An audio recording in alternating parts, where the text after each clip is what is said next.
round, it was almost, well, the first three picks, I thought, they literally got three great players, and it felt like they all fell to them. So you were in the heart of that. Take me through how much fun it was and what you learned.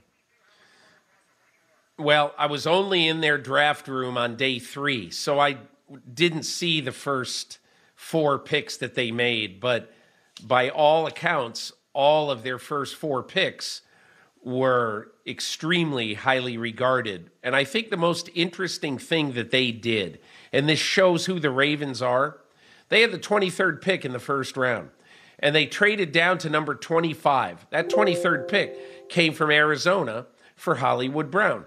They go down to 25 and pick up an extra 4th round pick with Buffalo.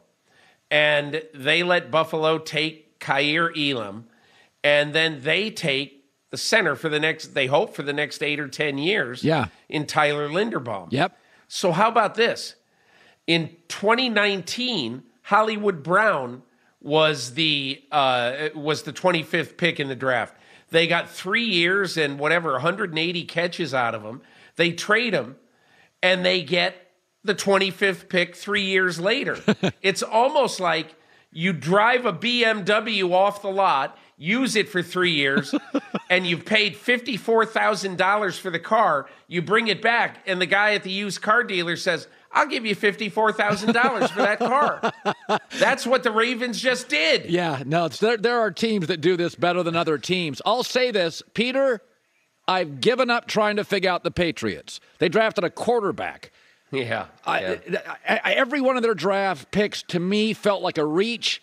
I wasn't the only one. What did you make? And then they draft the kid, the guard, in the first round. The Rams get caught. I don't know. I thought the Rams were laughing at themselves, not the Patriots, but a lot of people thought they were laughing at New England. What do you make of Belichick's drafting weekend? What do you make of it?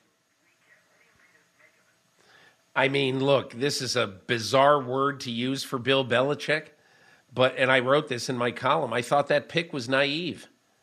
I mean, I mean, in the wake of Thursday night's draft, I've talked to 25 people around the league, just, or texted with them, a conversation. Hey, what'd you think? What'd you think of this? What'd you think of that? There's not a soul who thought that was a smart pick, or B, a guy who wouldn't have been available midway or late in the second round. And look, Colin, you've got all of these teams who moved around late in the first round. You look at all of the trades that were made from teams moving up in the second round, from the second round to get picks in the late first round. Yeah. Are you telling me that nobody called the Patriots? And I don't understand why you would give first round value to a guy who most people thought was a third round pick. And again, look, if that's the dumbest thing that Bill Belichick does in his career, he needs to sit at the right hand of the Father tonight. Okay, so I'm not, everybody is entitled to a mulligan now and then. They have not drafted great recently. No. They just haven't. We can go back to N'Keal Harry, 3 years ago. And so, look, but they've had some great picks. J.C. Jackson, great pick down the line corner. So I still think that Belichick's got it. I just think in this particular case, he blew it. Listen, there was about 6 elite receivers. I thought Green Bay with 2 picks in the first should have moved up. They didn't. What did you make of the Packers? I just didn't think it was smart. There are times when, let's look at Howie Roseman. Howie Roseman wanted an elite receiver to pair with Devontae Smith. Yep. Okay, we all know that. So he beat the bushes and he found one. Now, that is not a receiver who Green Bay would have wanted, okay? They didn't want a veteran receiver to add to the killing of their salary cap. They wanted a young receiver. I hear they like Chris Olave. I'm not positive about that. Yeah. But the Detroit Lions found a way to move up from 32 to 12 to take the receiver they wanted. Yeah. The Green Bay Packers had 22 and 28. Are you telling me that they couldn't have moved up right into that neighborhood with the draft ammunition that they had, 22 and 28, and then 2 picks in the second round? they ended up using those 2 picks in the second round to take a guy who might be a developmental wide receiver from North Dakota State, Christian Watson. Why, oh, why didn't they do that in the first round? And again, look, Quay Walker, everybody has high regard for him as a player. And it's not a one-position draft for Green Bay. I get it. But you've got to know, we might only have Aaron Rodgers for 1 year, maybe 2. Yeah. Maybe. We don't know how much longer we have him.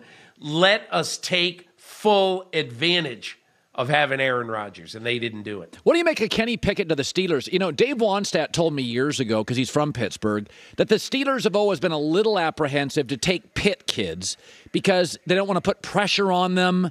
They see a lot of them. Maybe they nitpick them because they see them, but there's always been a little reluctance to take the local kid. There's enormous pressure. But they went and got Kenny Pickett. It was a wonderfully emotional moment. It was really great. But what did you make of the pick? Surprised?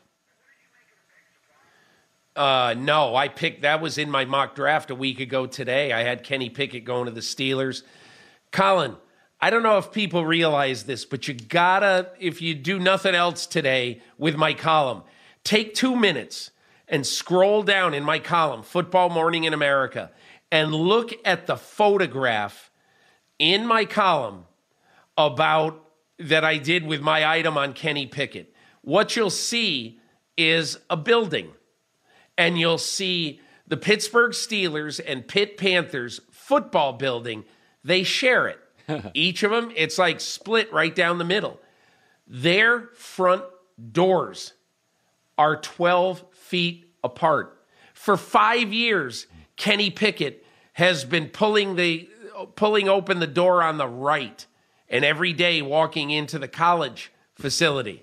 Now he's going to have to get used to walking 4 steps to his left and opening the door on the left and going into the Pittsburgh Steelers facility. It's totally bizarre, weird, and fun.